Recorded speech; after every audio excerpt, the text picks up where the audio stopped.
Good morning, everyone, and welcome to the sound check. Hopefully, I'm coming through 5 by 5 and we won't have another boomer day.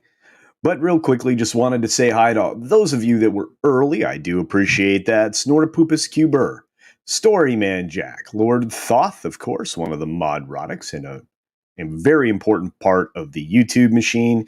Being a mod on a channel, thank you for that. We also have Bashy Washy. We have just another red short, or as many of us call him, Mr. Shirt.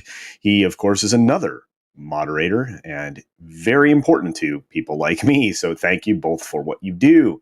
Judicon is joining us this morning, as is LGD Pickles. I mean, Pixels. LDG of Geeks and Joy, and many other names that he goes by.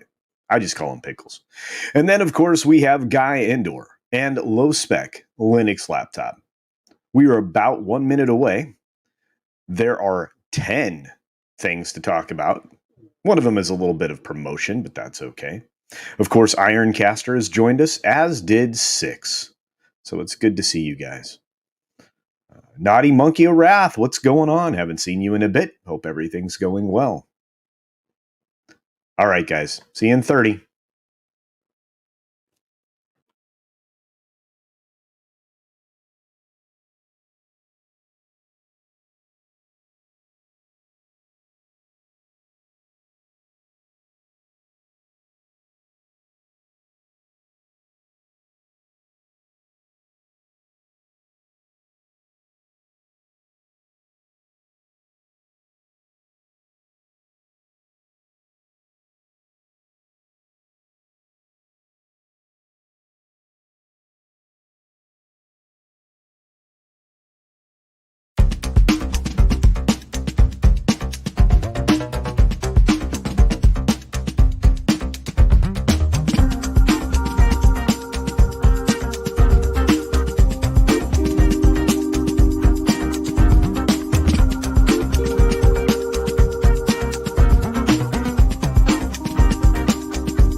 And I'm muted again. Fantastic.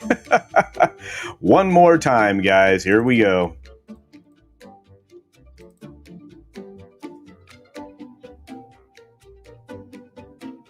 And round two. Good morning, good afternoon, good evening, or good night. Wherever you are and whenever you're watching, thank you for checking out the 6-Minute Daily. We're going to have to jump right off and get going because we have 10 stories to talk about. The first one's going to be the Marvel-themed Simpsons short featuring Tom Hiddleston, which will be debuting in July on Disney+. Now, this is not exactly news. We knew something like this was in the works, but you're starting to see the thing that Disney calls synergy, and a lot of other companies over the last 20 years have tried to copy. But you will see this in July on July 7th, right after the holiday. So please enjoy that before the release of, you guessed it, Black Widow, which we will get to at the end of the stories today. All right. Warner Brothers is essentially opening their production stage. HBO's House of Dragon is set as first shoot. Now, this particular Levsden is open. This location is incredibly fancy. It's very similar to what Disney's been doing for a while now with a massive facility. Right now, according to what's here in the story, they tell you that the inside of the virtual stage is 24,000 square feet of total space. Within that is a 7,100 square foot wraparound virtual production environment, which also, I would imagine, like Disney, includes overhead LED panels that generate in real time the scenery around the actors. So there is no more green screen unless they lay one in to add a special effect later in time. It's made up of 2,600 panels. This is another state-of-the-art facility. You're going to start seeing more and more of these around the world with these studios to reduce production costs and the travel budgets associated with that. You can also do all of these types of things much, much faster. And again, we will do a story in the future for members that is very much a part of how this is being done. Beyond that, Venice has set Halloween Kills as their world premiere date. Or I should say a date for a world premiere. So Venice will be getting this film. It will be excellent, in my opinion, because the return of Jamie Lee Curtis, who will also be receiving a Lifetime Achievement Award called a Golden Lion. So good for her. She deserves it. We also have information around the ratings for the news.